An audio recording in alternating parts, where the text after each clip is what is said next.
Akashic क्षेत्र की प्रकृति जो सभी अनुभवों का स्रोत है। वेदांतिक दर्शन या यौगिक दर्शन में आकाश वो 5 तत्वों में सबसे सूक्ष्म है और इसे ध्वनि का आधार कहा जाता है। आकाश सबसे सूक्ष्म आध्यात्मिक स्थान है। ठीक है, आइए कुछ प्रयोग करके समझते हैं। ऊ आकाशिक क्षेत्र की प्रकृति जो सभी अनुभवों का स्रोत है। तो अपने आसपास किसी भी वस्तु को देखें, अपने आसपास किसी भी वस्तु को देखें या बस अपने हाथ को देखें और उस वस्तु और उस वस्तु के बीच जिसे आप अपने शरीर मन कहते हैं एक स्थान है। यह स्थान सीधे नहीं देखा जाता, यह अनुभव में अनुमानित होता है क्योंकि यह धारणा की वस्तु है और यह वस्तु जो भी धारणा की वस्तु है सही है क्योंकि आप शरीर को अनुभव करते हैं। तो यह स्थान एक अनुमानित अनुभव है। आप सीधे दृष्टिगत रूप से इस स्थान को नहीं देखते, आप इसे इस अनुमानित स्थान के रूप में अनुभव करते हैं। अब विज्ञान हमें बताता है कि इस स्थान के 1 घन सेंटीमीटर में पूरे दृश्य ब्रह्मांड से अधिक द्रव्यमान ऊर्जा होती है। तो यह स्थान खाली नहीं है बल्कि ऊर्जा से भरा हुआ है और मैं यह भी कहूँगा जानकारी से भी। अब अपनी आंखें बंद करें और अपने हाथ की कल्पना करें और अपने शरीर की कल्पना करें या 2 वस्तुओं की कल्पना करें और वही अनुभव करें जो आपने अपनी आंखें खुली होने पर अनुभव किया था। और आपके पास मानसिक वस्तुएं और मानसिक स्थान का अनुभव होता है। ठीक है, तो यह स्थान एक सूक्ष्म स्थान है, एक सूक्ष्म स्थान। दूसरा औकथा स्थूल या भौतिक स्थान, यह मानसिक स्थान है। वेदांत और यौगिक परंपराओं में स्थूल या भौतिक स्थान को भूताकाश कहा जाता है और फिर मानसिक स्थान को चिताकाश कहा जाता है।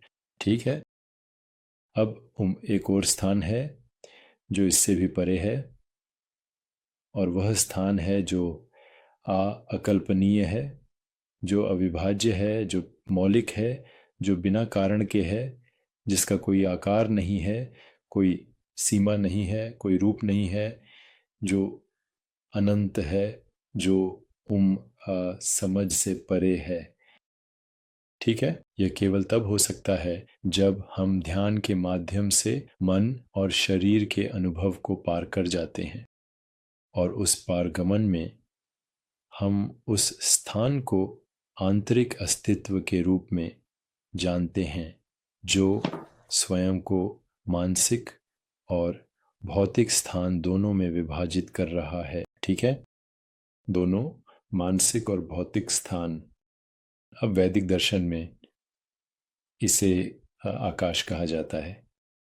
ठीक है, आकाश स्थान का भौतिक तत्व है, आकाश की सबसे सामान्य समझ है और यह 5 महाभूतों या 5 तत्वों में से एक है और भारतीय दर्शन में या हम कह सकते हैं वेदांतिक दर्शन या यौगिक दर्शन में आकाश वो 5 तत्वों में सबसे सूक्ष्म है और इसे ध्वनि का आधार कहा जाता है क्योंकि कंपन स्थान के माध्यम से यात्रा करता है। विद्युत चुंबकीय कंपन जो सभी अनुभवों का आधार है। तो यह स्थान मन और चेतना से भी जुड़ा हुआ है।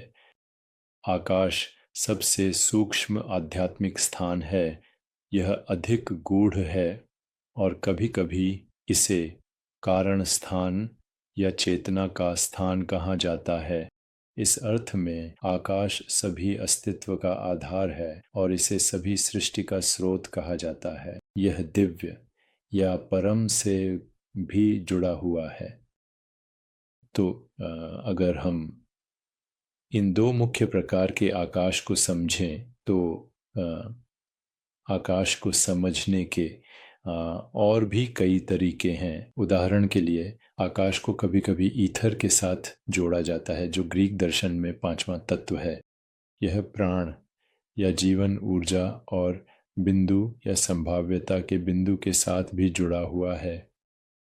तो काशा ध्वनि का सामान्य आधार है आकाश, सृष्टि का स्रोत है आकाश, सभी अस्तित्व का आधार है आकाश, चेतना का स्थान है।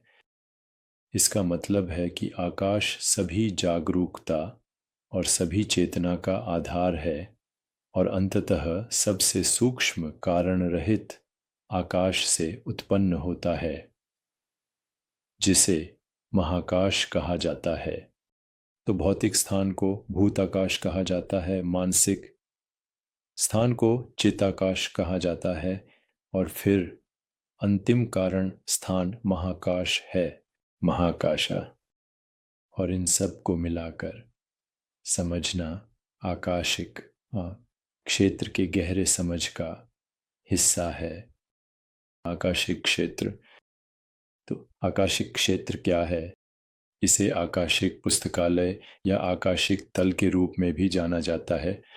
यह एक अवधारणा है, फिर से भारतीय दर्शन में, जो उस सार्वभौमिक ज्ञान के क्षेत्र को संदर्भित करता है जिसमें हर उस चीज की जानकारी होती है जो कभी हुई है, हो रही है और कभी होगी। ये माना जाता है कि यह अस्तित्व का एक गैर भौतिक, गैर मानसिक तल है और इसे एक पुस्तकालय या अभिलेखागार के रूप में वर्णित किया जाता है जहां सभी रिकॉर्ड संग्रहित होते हैं। तो यहाँ आकाशा के बारे में अंतिम विचार हैं। ये सभी घटनाओं, विचारों और भावनाओं का एक सार्वभौमिक रिकॉर्ड है।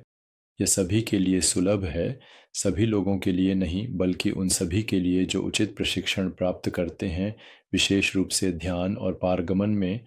और आकाशिक क्षेत्र तक पहुंचकर हम तथाकथित पिछले जीवन, पूर्व सपनों के दृश्य, वर्तमान समस्याओं, भविष्य की संभावनाओं के बारे में अंतर्दृष्टि प्राप्त कर सकते हैं और साथ ही उपचार और आध्यात्मिक विकास के लिए आकाशिक क्षेत्र तक पहुंच सकते हैं। अब यह कैसे संबंधित है, या क्या यह क्वांटम क्षेत्रों से संबंधित है? तो क्वांटम क्षेत्र मूल रूप से वे क्षेत्र हैं जो अनिश्चितता सिद्धांत के अनुसार प्रकट होने वाले आभासी कण उत्पन्न करते हैं, और इन्हें विभिन्न तरीकों से, जिसमें अप्रत्यक्ष तरीके भी शामिल हैं, पता लगाया जा सकता है। लेकिन आकाशिक क्वांटम क्षेत्रों को सीधे देखा या जांचा नहीं जा सकता, और ये क्वांटम क्षेत्र साधारण अंतरिक्ष में मौजूद होते हैं जो ऊर्जा से भरा होता है। क्वांटम क्षेत्रों से आने वाली ऊर्जा ब्रह्मांड के मूल निर्माण खंडों का निर्माण कर रही है, और क्वांटम क्षेत्र साधारण अंतरिक्ष में मौजूद है जिसे हम भूताकाश कह रहे हैं। ये वह माध्यम है जिसके माध्यम से सभी कण और बल परस्पर क्रिया करते हैं। क्वांटम क्षेत्र कोई भौतिक वस्तु नहीं है, बल्कि ब्रह्मांड की अंतर्निहित वास्तविकता का एक गणितीय वर्णन है। क्वांटम क्षेत्र के माध्यम से ही हम कणों और बलों के व्यवहार को समझ सकते हैं, और इसी के माध्यम से ब्रह्मांड का निर्माण और स्थायित्व होता है। विद्युत चुंबकीय क्षेत्र, जो प्रकाश और बिजली के लिए जिम्मेदार है, क्वांटम क्षेत्र की एक अभिव्यक्ति है। कमजोर नाभिकीय बल, जो रेडियोधर्मी क्षय के लिए जिम्मेदार है, क्वांटम क्षेत्र की एक अभिव्यक्ति है। मजबूत नाभिकीय बल, जो परमाणु के नाभिक को एक साथ रखने के लिए जिम्मेदार है, वही क्वांटम क्षेत्र है। हिग्स क्षेत्र, जो कणों को द्रव्यमान देने के लिए जिम्मेदार है, वही क्वांटम क्षेत्र है। तो क्वांटम क्षेत्र और आकाशिक क्षेत्र के बीच क्या अंतर है? अंतर यह है कि आकाशिक क्षेत्र को जागरूकता का क्षेत्र माना जाता है, क्वांटम क्षेत्र को तथाकथित वस्तुनिष्ठ समझ के रूप में देखा जाता है, लेकिन विज्ञान में इसे आत्म जागरूक नहीं माना जाता। मैं कहूँगा कि यह अगला कदम है जो विज्ञान को उठाना चाहिए। क्वांटम क्षेत्र को एक ऐसे क्षेत्र के रूप में समझा जाना चाहिए जो आत्म जागरूक है और तथाकथित कणों, बल क्षेत्रों, परमाणुओं, अणुओं और भौतिक ब्रह्मांड में विभाजित होकर स्वयं को जानता है। मुझे बताएं कि आप इसके बारे में क्या सोचते हैं।